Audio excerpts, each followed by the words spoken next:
साथियों, कई बार यह प्रश्न उठता है कि भारत में लोकतंत्र है, भारत में आज़ादी, राजनीतिक आज़ादी मिल गई है, भारत के लोग आज़ाद हैं, भारत का नाम दुनिया के तमाम देशों में बढ़ता जा रहा है।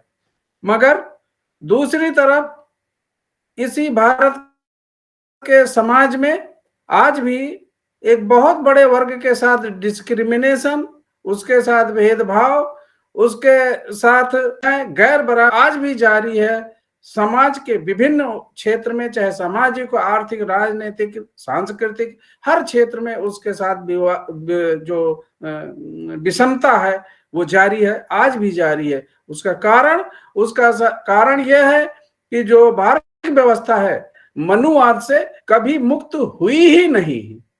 5000 साल से, जब से इस देश में मौर्य साम्राज्य की समाप्ति हुई, पुष्यमित्र शुंग ने छल से समाप्त कर ब्राह्मणवाद स्थापित किया की रचना करवाई और मनुस्मृति के आधार पर इस देश की सामाजिक व्यवस्था का पूरा ढांचा तैयार किया और उस सामाजिक व्यवस्था के आधार पे मनुष्य की स्थिति, उसको संसाधनों का बंटवारा, उसका जो आचरण है, उसके कार्य हैं, उसी आधार पे निर्धारित किए गए। और आज भी भारत की आजादी की लड़ाई के लिए जो भी संघर्ष हुआ, वो लोगों ने संघर्ष किया, लेकिन बहुजन समाज के लोगों के अलावा सामाजिक व्यवस्था से मुक्ति का आंदोलन किसी ने नहीं किया, किसी ने नहीं चलाया। और इसीलिए आज भी सामाजिक व्यवस्था भारत की मनुस्मृति के आधार पे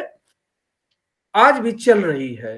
मनुस्मृति को बाबा साहब ने टारगेट करके मनुस्मृति को क्यों जलाया? मनुस्मृति को इसलिए जलाया, बाबा साहब ने महसूस किया भारत की सामाजिक व्यवस्था इसी पुस्तक में लिखी गई व्यवस्था के अनुसार चल रही है। भारत का जो सामाजिक व्यवस्था, भारत की सामाजिक व्यवस्था समाप्त हो सकती है। बाबा साहब ने इस व्यवस्था को नल एंड वाइड संविधान के आधार पे पुरानी जितनी भी व्यवस्थाएं, सामाजिक, आर्थिक, राजनीतिक, जितनी भी व्यवस्थाएं चल रही थी, अगर वो मनुष्य के खिलाफ है, मनुष्य के शोषण को बढ़ावा देती हैं, तो उनको सबको शून्य घोषित कर दिया ऐसी किसी पुस्तक, ऐसी किसी व्यवस्था को। लेकिन दुर्भाग्य है कि आजादी के बाद भी ये व्यवस्था आज भी उसी तरह से चल रही है। इसका कारण क्या है? इसका कारण ये है कि इस व्यवस्था के दो वर्ग हैं, एक बेनिफिशियरी है, एक इसका हितग्राही वर्ग है, और एक विक्टिम ऑफ द सिस्टम है, इसका शिकार है, इस व्यवस्था का शिकार है, शोषित है, आज भी गैर बराबरी का और जुल्म का शिकार है। जो बेनिफिशियरी ऑफ द सिस्टम, इस व्यवस्था का जो बेनिफिशियरी, हितग्राही वर्ग है,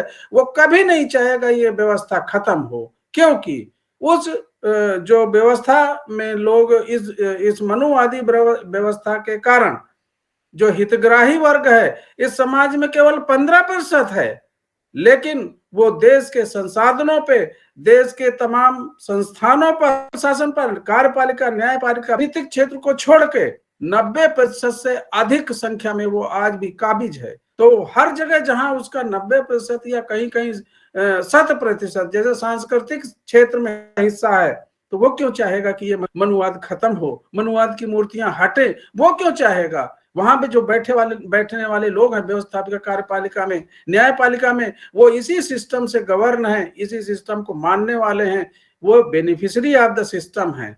दूसरी तरफ इस व्यवस्था का जो विक्टिम है, इस व्यवस्था का जो शिकार है, वो शिकार भी लाचार है, गुलाम है। और सबसे बड़ी शर्म वाली बात है कि वो जाहिल के साथ साथ, मैं उसे जाहिल तो क्या कहूं, वो दोगला है, दलाल है, भड़वा है। आज भी ये जो मनुवादी व्यवस्था, ब्राह्मणवादी व्यवस्था बढ़ती जा रही है, लागू है, इसलिए कि जो इसके विक्टिम है 85% लोग हैं, जो बहुजन समाज है उस व्यवस्था का पोषक है। उन्हीं जो हितग्राही वर्ग लोग हैं, उन्हीं तलवे चाटने में लगा हुआ है, उनकी चमचागिरी करने में लगा हुआ है, उनकी गुलामी करने में लगा हुआ है। और जिस समाज के लिए उसे काम करना चाहिए, बाबा साहब ने कहा था इस कि यही व्यक्ति पढ़ लिख कर इस समाज का को आगे ले जाएगा।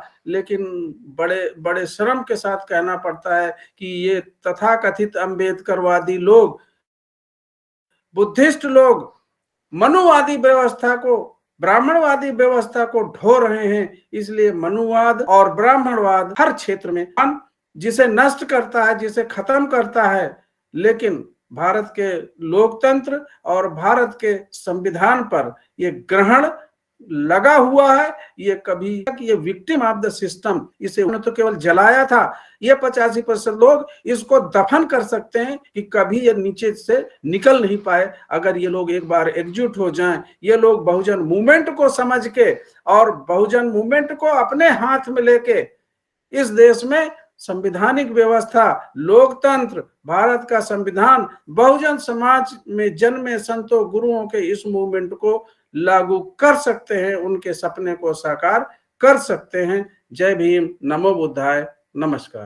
अगर आपने अभी तक हमारा चैनल सब्सक्राइब नहीं किया है तो सब्सक्राइब करें और घंटी का बटन बिल्कुल भी दबाना ना भूलें ताकि सभी लेटेस्ट खबरें पहुंच सकें आप पे सबसे पहले।